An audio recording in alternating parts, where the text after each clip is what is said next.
Assalamualaikum warahmatullahi wabarakatuh. Pemirsa yang dirahmati oleh Allah, alhamdulillah kita bisa merasakan nikmatnya bulan Ramadan pada hari ini.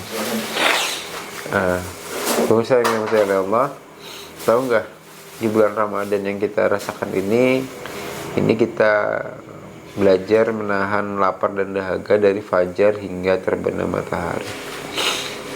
Namun tahukah kita bahwa di masa Nabi SAW dan para sahabat, mereka pernah merasakan dipaksa menahan lapar bukan hanya 13 jam, melainkan selama 3 tahun berturut-turut lamanya. Bayangkan situasi yang begitu luar biasa. Nah, peristiwa itu terjadi di Si'ib Abi Thalib, sebuah lembah di pinggiran Mekah, ketika kaum kafir Quraisy melakukan pemboikotan total terhadap Nabi SAW dan para sahabatnya yang masuk ke dalam Bani Hashim dan Bani Muthalib. Nah, dalam pemboikotan tersebut itu kaum Quraisy itu melarang siapapun berdagang dengan mereka. Jadi pemboikotan terhadap keluarga Nabi dan para sahabat itu tidak hanya soal menikah, tapi juga berbicara aja mereka nggak dibolehkan. Nah, jadi akses makanan itu tidak bisa diterima oleh Nabi dan para sahabat. Nah, bahkan sejarah mencatat saat itu memang sangat miris. Karena apa? Karena para sahabat tuh memakan dedaunan aja itu dan kulit binatang yang kering gitu, karena gurun ya, panasnya gurun, untuk menyambung hidup mereka. Nah, dengan situasi seperti itu bayi-bayi itu ya kelaparan gitu kan, sehingga ya luar biasa itu. Nah, tapi apakah itu membuat mereka menyerah? Tentu tidak. Nah, disinilah loyalitas mereka kepada Nabi SAW itu diuji dan dibuktikan. Nah, terus pilihannya, mengapa mereka mau bertahan?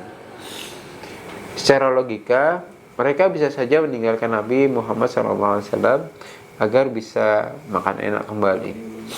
Namun para sahabat dan keluarga besar Nabi memiliki keteguhan hati yang luar biasa. Nah, para pemirsa yang dirahmati oleh Allah, nah, bagi mereka kebenaran Islam itu jauh lebih mahal daripada sepiring gandum.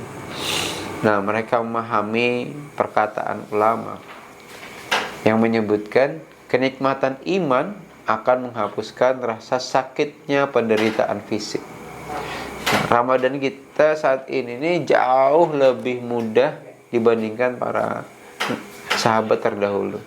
Nah, kita punya makanan yang melimpah saat berbuka, maka peristiwa Si'ib Abi Thalib itu harusnya memberikan kita pelajaran bahwa dalam memperjuangkan agama Allah ini kita tidak boleh mengeluh hanya karena haus dan saat berpuasa. Nah, di lembah yang sempit ini persaudaraan antara muslim justru semakin menguat gitu. Mereka berbagi butiran kurma yang tersisa, saling menguatkan punggung satu sama lainnya. Ini adalah pesan bagi kita semua bahwa di bulan Ramadan ini kepedulian sosial bagi para sahabat dan berbagi di dalam kelaparan ekstrim, maka harusnya membuat kita lebih bisa saling menopang satu dengan yang lainnya, sehingga semua perjalanan yang kita lakukan itu lebih ringan gitu ya. Dan kita juga saling bantu dan tolong menolong melalui zakat, infak, sedekah. Nah, pemirsa yang dirahmati oleh Allah, selama 3 tahun penderitaan di Si'ib Abi Thalib itu berakhir dengan pertolongan Allah Subhanahu wa taala melalui rayap yang memakan naskah perjanjian zalim kaum Quraisy. Ini mengajarkan kita satu hal, keteguhan hati atau istiqomah akan selalu berbuah kemenangan. Nah, di bulan Ramadan ini, mari kita tanya pada diri kita sendiri, seberapa kuat loyalitas kita kepada aturan Allah saat godaan dunia itu datang. Nah, seberapa teguhkah kita memegang prinsip kebenaran saat keadaan menjadi sulit? Semoga puasa kita tahun ini tidak hanya menghasilkan rasa lapar, tapi juga melahirkan jiwa-jiwa yang kokoh dan setia kepada jalan Allah Subhanahu wa taala. Mungkin itu saja yang bisa saya sampaikan. Wabillahi taufiq wal hidayah. Assalamualaikum warahmatullahi wabarakatuh.